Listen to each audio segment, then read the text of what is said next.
जय हिंद प्यारे साथियों, स्वागत है सबका एक बार फिर नए सेशन में। मैं हूं आपका भारती सर। तो आज मैं आप सबके बीच एक नया शुरुआत, जी हाँ, अभी हम लोग प्रश्नों को जान रहे थे, ऑब्जेक्टिव प्रश्नों को। आज से हम लोग नए सेशन में आज से शुरुआत करेंगे समरी से। जी हाँ, वह समरी जो कि परीक्षा में 5 अंक दिलाएंगे। क्रेश कोर्स के तहत हम लोग उतना ही समरी को पढ़ेंगे और बहुत ही शॉर्ट समरी पढ़ेंगे, मजा आ जाएगा। और यह परीक्षा में कंफर्म आएगा तो आएगा, तो जुड़ जाए हमारे साथ। आज की क्लास में हम लोग पढ़ेंगे जिस टॉपिक के बारे में, जिस समरी के बारे में बात करेंगे, उस टॉपिक का नाम होगा माय ग्रैंड मदर्स हाउस। जी हाँ बच्चों, जी हाँ मेरे प्यारे साथियों, कहते हैं कि माय ग्रैंड मदर्स हाउस। क्या होगा? My grandmother's house. यह कहानी जो है कमला दास द्वारा रचित है। जैसे कि हम लोगों ने प्रश्नों में पढ़ा हुआ था, ये कमला दास द्वारा रचित कहानियों में से एक, बेशुमार कविताओं में से यह एक है, जो कि अपने दादी माँ के घर के बारे में बताते हैं। आज हम लोग इन्हीं के बारे में विश्लेषण करेंगे और हम लोग इसके समरी को जानेंगे। यह प्रश्न आने वाले हैं, इसलिए आप लोग इसको ध्यान से देख लें और इसको लिख लें और इसको याद भी कर लें। तो चलते हैं हम लोग बिना टाइम गवाए इसके समरी की ओर, इसके समराइज की ओर चलेंगे। आप लोग इसको ध्यान देंगे समरी की ओर। फुल समरी हिंदी और इंग्लिश लैंग्वेज के साथ, हिंदी और हम आपको इसका इंग्लिश और हिंदी दोनों बताएंगे हम आप लोगों को। माय ग्रैंड मदर्स हाउस, मेरी दादी माँ का घर। चलिए हम लोग चलते हैं इसके महत्वपूर्ण समरी की ओर। देखेंगे my grandmother's house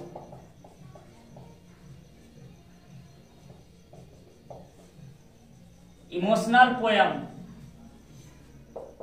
is composed by Kamala Das.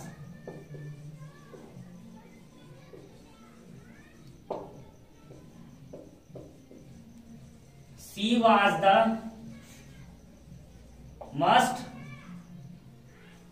famous poetess in her life. यह जो था ना अपने जीवन काल में या अपने समय में, यह बहुत महत्वपूर्ण कवियों मानी कवित्रियों में से बेशुमार थे। इन दिस पोयम लिखेंगे, in this poem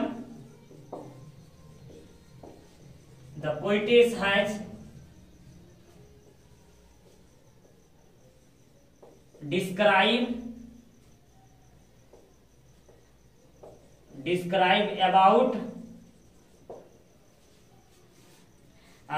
about her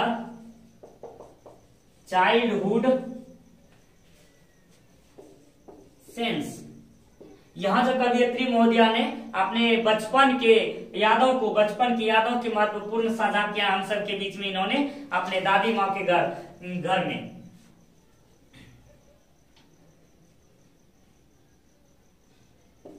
The poet remember her childhood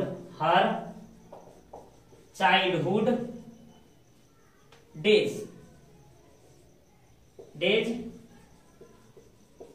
spent with her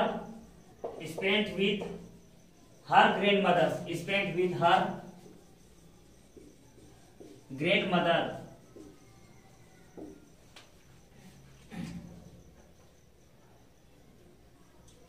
and she is describe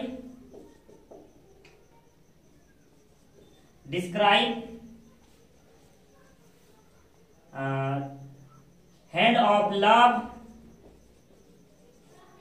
love between her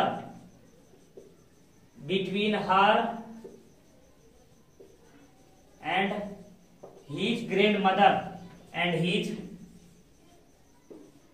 grandmother अर्थात यहाँ उन्होंने अपने दादी और अपने दोनों के बीच में जो प्रेम का संबंध था उसी के बीच में बताया हुआ है। The poet says that the poetess says that The house was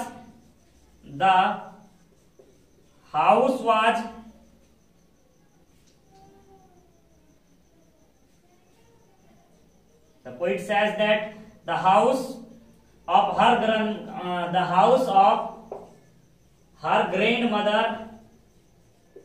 grandmother was full of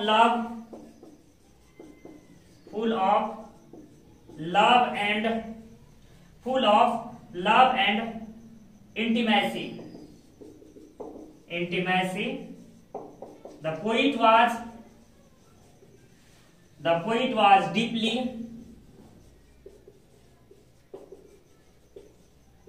attached to her grandmother,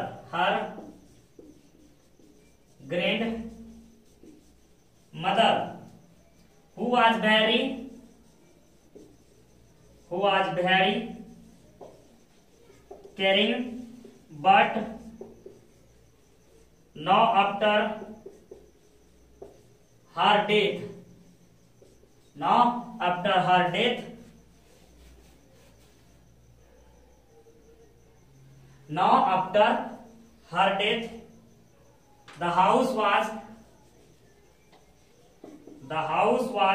the house become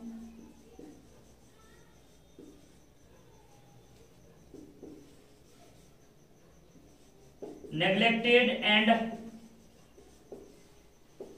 forlorn. The poetess and other lived in other palace.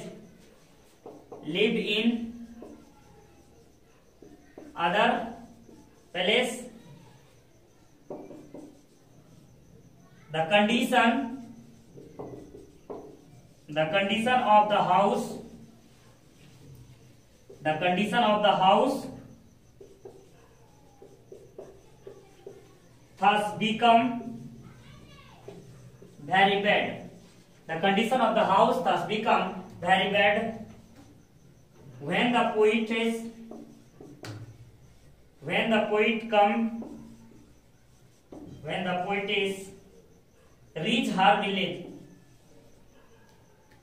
the village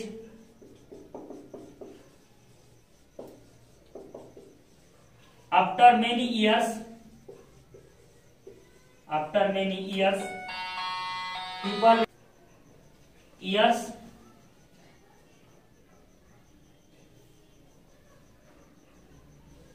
people welcomed her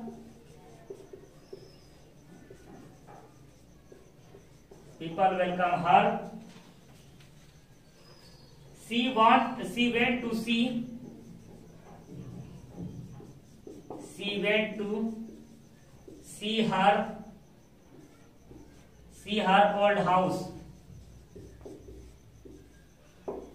old house a lot.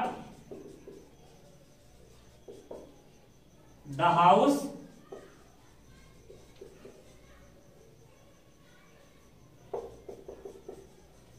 village gave her high respect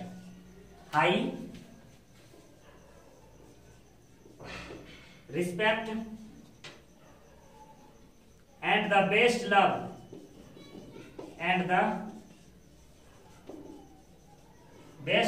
and affection, but the poetess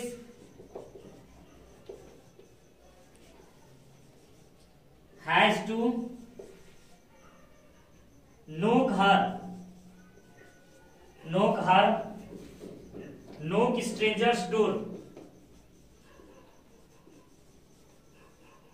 stranger's door for that piece of love she got it in her old village. इसके 2 line हम और ऊपर लिखेंगे, हम लोग पहले इसको पढ़ लेते हैं, बस इसके और 2 लाइन लास्ट। 2 लाइन बहुत छोटा सा है और बहुत ही मजेदार है। और इसमें आपको परीक्षा में कम से कम ये जो 5 अंक का है, ये कम से कम आपको 5 अंक के लिए 150 से 200 वर्ड लिखना बहुत जरूरी है। अगर 150 से 200 वर्ड अगर आप नहीं लिखते हैं तो कोई फायदा नहीं होने वाला है, कोई फायदा नहीं होने वाला। इसलिए आप छोटे समरी के चक्कर में मत पड़िए। इसलिए ये नहीं कि छोटा समरी याद कर लिए और हो गया, जी नहीं बच्चों, आपको याद ध्यान रखना है कि आपको 150 से 200 शब्द चाहिए, तो कम से कम आपको 16 से 17 लाइन आपको समरी लिखना पड़ेगा रे बाबू, 16 से 17 लाइन। इसलिए आपको याद रखना चाहिए कि समरी छोटा नहीं, समरी जो ना बड़ा ही हो जाए, लेकिन वो हमें समझ में आ जाए तो हमको किसी भी प्रकार से उसको हम लिख डालेंगे। तो यहाँ कहानी जो है, अब चलते हैं हम लोग इसके 2 लाइन ऊपर में लिख लेंगे, ऊपर में इसको मिटा करके, कि हम लोग इसको अब समरी की ओर ध्यान देते हैं। यह कहानी जो है हाई लव, कहने का आशय है, यह कहानी जो है बच्चों, यह एक दादी और एक पोती के दोनों के बीच का प्रेम है, दोनों के बीच का प्रेम है। कमला दास कि बचपन की कहानी याद करती है या आज यह एक सक्सेसफुल इंसान हो गई है, आज यह बहुत ही सक्सेसफुल इंसान हो गई है और बहुत ऊंचाई पर यह पहुंच चुकी है। जब यह बचपन में थी ना, अपने दादी माँ के साथ रहती थी। दादी माँ का घर बहुत सुंदर था, जैसे मानो एक स्वर्ग का सुकून मिलता था उसको इस घर में। लेकिन समय बीतता गया, समय डेवलपमेंट करता गया। अब वह घर जो है ना, मतलब यह भी मतलब हायर एजुकेशन के लिए इसका शादी ब्याह भी हो गया, तो इस कारण से अन्य फैमिली मेंबर के साथ यह कई दूर शहर में रहते थे। लेकिन जब यह एक दिन अचानक अपने पुराने घर की याद आती है, तो यह जब आते हैं तो उस गांव में उसका भरपूर स्वागत होता है। उसके लोगों में लोग इसको पहचान बनाते हैं। तो जब मतलब पहचान बचपन से इतना दिन रहा तो लोग भूलते नहीं है ना, इसीलिए जब ये आते हैं तो इसका बहुत ही खुशनसीबी के साथ बहुत ही सुंदर स्वागत सा करता है। और यह जो ना अपने दादी के घर मतलब उस पुराने घर को देखने जाने की इच्छा को व्यक्त करती है। लेकिन जैसे ही वहां प्रवेश करती है, ये शौक सी हो जाती है, अचंभित हो जाती है, बहुत ही हर्ट होता है। अब हुआ क्या था इसे उसके घर में? जी हाँ बच्चों, हुआ था ऐसा, उसका घर जो था ना वो तो साइलेंस हो गया था, जैसे मानो कि बिल्कुल शांत सा माहौल हो गया था उसके घर का, उसकी दादी अम्मा का घर। अब यह स्थिति कब हुई? जब उसकी दादी मर गई। तब तक उसकी दादी भी मर गई थी। दादी के मरने के बाद जो था ना, उसका घर बहुत साइलेंस हो गया था, उसका घर बहुत साइलेंस हो गया था। जिस किताब को लेकर पढ़ करके वह अनेक सारी कहानियां, किताब कबर्ड में जो किताब रखा था, अलमारी पर जो किताब रखा था, वो सभी किताबों पर अभी वहां सांप रेंगने लगे हैं। बड़े बड़े मकड़ियों का जाल हो गए हैं, वहां सांप रेंगने लगे हैं। साथ ही पास में कुत्ते, घर के पिछवाड़े में कुत्ते रोने लगे हैं। घर की स्थिति खंडहर के समान हो गया, जिसको देख करके बहुत ही ज्यादा दुख होता है। और दादी अम्मा के पुराने जमाने का घर था, उस घर में प्रवेश करने के लिए सिर झुका करके चलना पड़ता था। जी हाँ, ये हमारा संस्कार है कि घर के दरवाजे जो होते हैं पुराने जमाने में वो हमेशा मतलब कि छोटे हुआ करते थे, ताकि वह खड़े ना जा सके, वह थोड़ा सा झुक करके वह जा सके। ये हमारा संस्कार है, ये हमारा संस्कार है। जब भी हम घर के दरवाजे में प्रवेश करते थे तो हम लोग सिर झुका करके करते थे। यही इस कहानी का समरी है और इसमें यही बताया हुआ ये फीलिंग्स को। तो हम लोग समरी के माध्यम से आप लोग इस प्रकार से समरी लिखेंगे, पक्का आपका पास नंबर आएगा, कटने वाला नहीं है। तो आप लोग इसको ध्यान से देखेंगे। तो कहते हैं my grandmother's house is a emotional poem is the composed Kamala दास।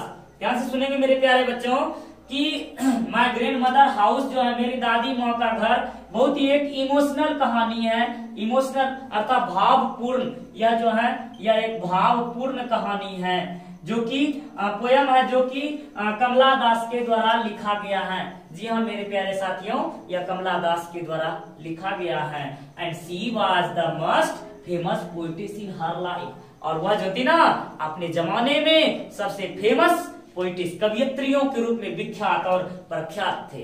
ये 2 लाइन समझ में आई? तो आप लोग ध्यान से सुनेंगे। My grandmother house is a emotional poem, my grandmother house is a emotional poem which has been composed by Kamala Das. समझ में आ रही है? समझ में आ रही है ना? तो इसको आज याद ही कर लेना और आपको लिख कर याद करना नहीं। आप एनालिसिस करेंगे ध्यान से, हमारे सुनने के बाद आप एनालिसिस करेंगे तो आप लिख देंगे पक्का। तो ये कहते हैं my grandmother house is a emotional poem is composed by Kamala Das and she was the famous poetess in her life. वो अपने जमाने में, अपने समय में प्रमुख कवियत्रियों के रूप में वह बेशुमार थे। कहते हैं in this poem the poetess has describe about her childhood sense. कहते हैं इस कविता में कवियत्री महोदया ने अपने बचपन के दिनों को, बचपन के सेंस को, अपने चाइल्डहुड बचपन के यादों को उजागर किया है, बचपन के यादों को उन्होंने उजागर किया हुआ है। The poetess remember her childhood days spent with her grandmother and she is described hand of the love between her and his grandmother। Line by line पढ़ना है मेरे साथियों, लाइन बाय लाइन, ताकि आपको सारा समरी याद हो जाए। तो कहते हैं the poetess remember her childhood days.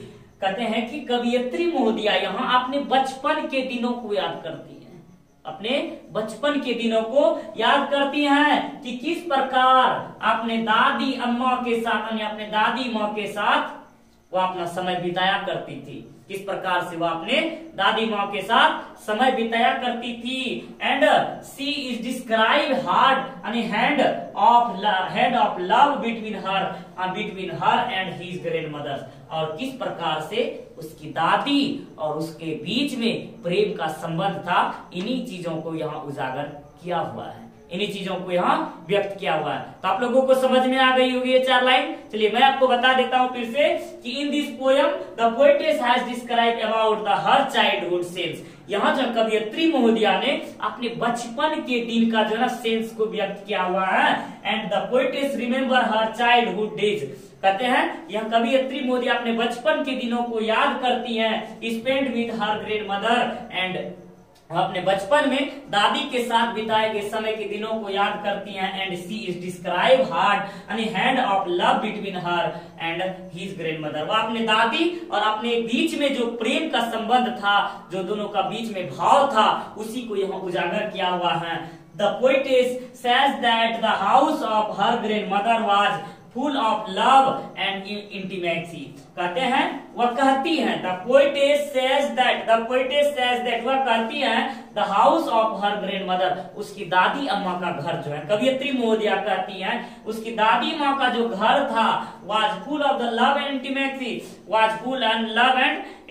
वह जो था, वह कहते हैं कि उसकी दादी माँ का घर जो था ना बहुत ही प्रेम, और इंटीमेसी का मतलब है बच्चों यहाँ आत्मीयता, अर्थात दिल से लगाने वाला, आत्मा को झकझोर कर देने वाला, आत्मा से संबंध को स्थापित करने वाली उसके घर में ऐसा फील होता था जैसे कि आत्मा बसी हुई उसके घर में। वही कह रहे हैं यह कवियत्री महोदय कहते हैं कि उसके दादी माँ का घर जो था ना प्रेम और आत्मीयता से संपूर्ण रूप से भरा हुआ था, प्रेम और आत्मीयता से। The poet was deeply attached to her grandmothers. कहते हैं यहाँ जो कवियत्री महोदया अपने दादी अम्मा के साथ बिल्कुल प्रेम पूर्वक चिपकी हुई है, अर्थात प्रेम बहुत ही गहरे स्वभाव से, बहुत ही गहरे भाव से, बहुत ही गहरे भाव से दादी अम्मा के साथ जुड़ी हुई है, बहुत ही गहरे भाव से दादी अम्मा के साथ जुड़ी हुई है। फिर कहते हैं the poetess was deeply attached to her grandmothers and who was very caring but now after her death. कहते हैं was very caring but now after her death the house become neglected and the forlorn। कहते हैं कि उसकी दादी अम्मा कहते हैं कि कवियत्री कहते हैं कि उसमें जो है ना कि कवि का अपने दादी से गहरा लगा तो जो बहुत देखभाल करने वाले थे, लेकिन कवि का जो ना कवियत्री महोदया का दादी अम्मा के साथ बहुत ही गहरा लगाव था, जो कि बहुत ही देखभाल करने योग्य थी, देखभाल करने योग्य थी, लेकिन but now after his death, अर्थात इसकी दादी अम्मा का डेथ, यानी हर डेथ मतलब यहाँ मेरे बच्चों कहते मेरे प्यारे साथी इसमें उसकी दादी अम्मा का घर, यानी उसकी दादी अम्मा की मृत्यु के बाद caring but now after her death यानी grandmother's death the house become neglected. और दादी अम्मा के मरने के बाद उस घर की स्थिति अत्यंत ही क्या हो गई, दैन्य हो गई, वीरान हो गई, उस घर की स्थिति नेग्लेक्टेड हो गई, वीरान हो गई, सुनसान हो गई। उसकी दादी माँ के मरने के बाद ही उसके घर की स्थिति जो गई बहुत ही वीरान और दैन्य अर्थात शून्य हो गई। And the forlorn and the poetess and other lived in other palace. कवियत्री महोदया और अदर यानी कवियत्री महोदया के साथ साथ अन्य सभी लोग जो हैं, अन्य सभी लोग वह अन्य दूसरे जगह शहर में रहने लगे हैं। The condition of her house, the condition of the house thus become very bad. उस घर की स्थिति जो थी अत्यंत दयनीय हो गई थी। उस घर की स्थिति क्या हो गई? अत्यंत दयनीय हो गई। अब दादी अम्मा के साथ बहुत जुड़ाव था और दादी अम्मा मर गई है, उस घर की स्थिति क्या हो गई है मेरे प्यारे साथियों? उस घर की स्थिति अत्यंत दयनीय हो गई है। And when the poetess reached the village after many years, कहते हैं द कवियत्री महोदया when the poetess, कवियत्री महोदया जब reach the village after many years, बहुत वर्षों के बाद जब कवियत्री महोदया जब अपने पुराने घर लौट कर आती हैं तो पीपल्स वेलकम हर, तो लोग उस गांव के लोग जो ना उसका स्वागत भरपूर संपूर्ण रूप से दिल से उसका स्वागत करते हैं। And she went to see her old house, और वह अपने उस पुराने घर दादी अम्मा के घर को देखने के लिए जाती हैं। वही दादी अम्मा का घर जिसके साथ लव और सेंस का जुड़ा हुआ था ने, उसमें उसको संपूर्ण जीवन बचपन का दिन बीता हुआ था, बहुत ही गहरी लगाव लगी हुई थी। Allowed the house village gave her high respect and the best love and affection, but the poetess has to knock strangers' door for that spices of love and got it in her old village। कहते हैं मेरे प्यारे साथियों कि allowed the house village gave her high respect and the best love। कहते हैं क्योंकि उसको जो है ना वह पुराने घर को, हालांकि कहते हैं कि वहां जो था ना उस घर का दरवाजा जो था क्योंकि उसको बचपन में उस घर से उसके दादी अम्मा के घर से बहुत ही गहरा प्रेम मिला, लव मिला था, रिस्पेक्ट मिला था, बहुत ज्यादा सम्मान मिला हुआ था उसको। And affection, but the poetess has to knock strangers door for that spices of love she got in the her old village. लेकिन उसको जो है ना, लेकिन कवियत्री उस प्यार के टुकड़े के लिए अजनबियों को दरवाजा खटकाना पड़ता। कहते हैं जो बचपन में उसको प्रेम मिलता था, जो अपने दादी अम्मा से उसको बचपन में प्रेम मिलता था, वही प्रेम अब जो है ना, वही प्रेम अब उसको दूसरों के दरवाजों पर मिलना पड़ता था। यही वह लाइन है द बेस्ट, कहते हैं affection but the poetess has to knock strangers door, यानी उस प्रेम के लिए आज उसको अजनबियों, स्ट्रेंजर्स डोर मतलब वह अजनबियों का दरवाजा, स्ट्रेंजर्स डोर मतलब वह मेरे साथियों कि अजनबियों का दरवाजा, उस प्रेम को पाने के लिए अजनबियों का दरवाजा उसको खटखटाना पड़ता है। अभी वह प्रेम जो बचपन में अपने दादी माँ के साथ पाता था, वही प्रेम आज दूसरों के दरवाजों पर मिलता है। और for that spices of love and she got in her old village, जो उसको पुराने घर में मिला हुआ था। इस तरह से हमने इसको लिखा और 2 लाइन हम लोग ऊपर में लिख लेते हैं, जैसा कि हम लोग पहले बोले थे। 2 लाइन इसका आप लोग इसको लिख भी लिए होंगे। तो चलते हम लोग अगले 2 लाइन की ओर। अब हम लोग लिखेंगे, इतना लिखने के बाद आपको जैसे जैसे मैंने टाइटल्स दिया आप लोग इसी प्रकार से लिखेंगे। जैसे कि यह जो है it's was really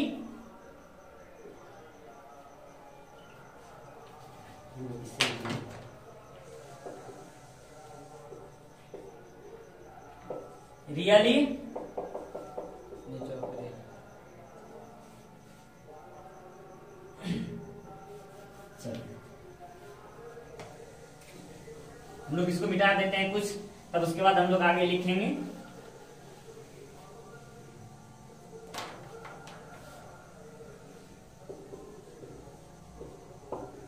really it is A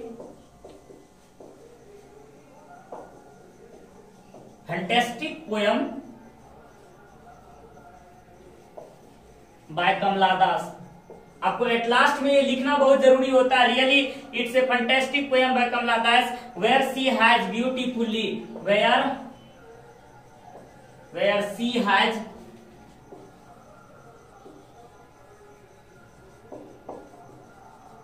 beautifully where she has very beautifully express her childhood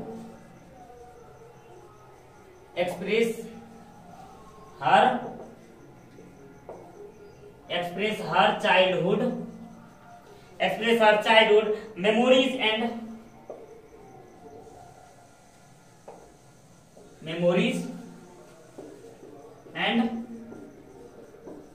selfless love। ये हमारा इस तरह से समरी समाप्त होता है। इसलिए आप लोगों को याद रखना है कि जिस प्रकार से हमने आपको बताया इस तरह से समरी लिखना बहुत जरूरी है ताकि आपका नंबर नहीं कटे। इसलिए समरी को ध्यान से देखेंगे। तो ये मैंने इसको 4 स्टेप में लिखेंगे हम लोग समरियों को, 3 से 4 स्टेप में, ताकि नंबर आपका बना रहे। आपकी अक्षर इस तरह से प्रभाव डालना है कॉपी सहने वाले को देने के लिए भी बस हो जाएगा। अगर हम इस तरह से नहीं लिखेंगे ना तो वो कहेंगे का रामलाल जी कैसे लिखे हुए हैं, इस तरह से ऐसे खैनी लटाएगा तंबाकू ऐसे ठोकेगा और देखेगा नहीं बस गया 5 नंबर के बदले में 3 नंबर देगा। इसलिए आप लोग ध्यान पूर्वक इसको देखेंगे। कहता है really it's a fantastic poem by Kamala Das, और अंत में वास्तव में इसका जो ना कहते हैं कि निष्कर्ष जिस प्रकार से लिखते हैं वही निष्कर्ष है। यह वास्तव में कमला दास के द्वारा लिखा गया एक फैंटास्टिक पोएम है जिसमें where she has beautifully express her childhood memories, जहां उन्होंने अपने बचपन के अपने चाइल्डहुड के दिनों को, जहां अपने बचपन के बहुत ही सुंदर तरीके से याद किया है। अपने बचपन में मिले हुए मतलब बहुत ही सुंदर और सेल्फलेसनेस, अर्थात कहते हैं कि मतलब कि किसी प्रकार से मतलब कि निस्वार्थ प्रेम, निस्वार्थ के बारे में यहाँ याद किया है और यहाँ बताया हुआ है। इस तरह से हमारा समरी समाप्त हो जाता है। याद रखिएगा आप लोग को लिखना है। तो आप लोगों को क्लास कैसा लगा हमारे कमेंट सेक्शन में जरूर बताएं और अपना फीडबैक जरूर दें ताकि मैं आपको अगला जो समरी बताऊं आपको और इससे भी बेटर तरीके से आपको मैं समझा सकूं। तो आज के क्लास के लिए बस इतना ही, फिर मिलेंगे हम लोग नेक्स्ट क्लास में। तब तक के लिए जय हिंद, जय Bharat, best of luck, thank you.